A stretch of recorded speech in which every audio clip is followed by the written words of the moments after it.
இன்றைக்கி கடவுள் நம்மளுக்கு கொடுத்துருக்க வசனம் யோவான் 21:7. ஆதலால் இயேசுவுக்கு அன்பாய் இருந்த சீஷன் பேதுருவை பார்த்து, அவர் கர்த்தர் என்றான். அவர் கர்த்தர் என்று சீமோன் பேதுரு கேட்டவுடனே தான் வஸ்திரம் இல்லாதவனாய் இருந்தபடியினால் தன் மேற்சட்டையை கட்டிக்கொண்டு கடலிலே குதித்தான். இந்த வசனத்தை கொண்டு கடவுள் நம்மகிட்ட என்ன சொல்கிறது பார்ப்போம். பேதுரு தோமா எல்லாருமே சேர்ந்து மீன் பிடிக்க போனாங்க. அப்போ ரொம்ப நேரம் ஆகியும் மீன் வலையில் விழுகலை. அப்போ இயேசு கிறிஸ்து வலது பக்கம் வலையை போடுங்க, அப்போ உங்களுக்கு மீன்கள் அகப்படும்னு சொல்கிறாரு. முதல்ல இவங்களுக்கு இயேசு கிறிஸ்து தான் கரையில் நிற்கிறாருன்றதே தெரியலை. அவர் வலையை போடுங்கன்னு சொன்னதுக்கப்புறம் வலையை போடுறாங்க. வலை நிறைய மீன்கள் அகப்படுது. அப்போ தான் ஒரு சீஷன் பேதுருக்கிட்ட வந்திருக்கிறது இயேசு கிறிஸ்து அப்படின்றத சொல்கிறான். உடனே பேதுரு என்ன செய்கிறான்னா, அந்த வலையை விட்டுட்டு ட்ரெஸ்ஸை போட்டுட்டு கடலில் குதிக்கிறான். எதுக்கு? ஆண்டவரை பார்க்குறதுக்கு.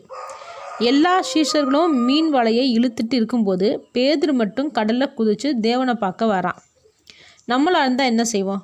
மீனை பிடிச்சி அதை விற்றுட்டு சம்பாரிச்சிட்டு நாமளும் சாப்பிட்டுட்டு அப்புறமா கடவுளை பார்க்க வருவோம்.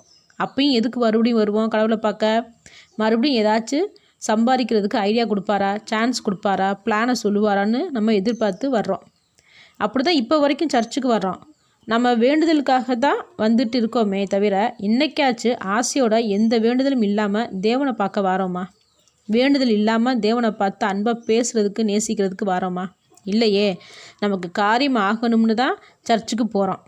எப்போ நம்மளோட வேண்டுதலை ஒதுக்கி வச்சுட்டு தேவனை மட்டுமே பார்க்க போகிறோமோ அன்னைக்கு நிச்சயமாக தேவன் நம்ம கேட்காமலே நமக்கு தேவையானதை அவர் செய்வார். ஆமேன்.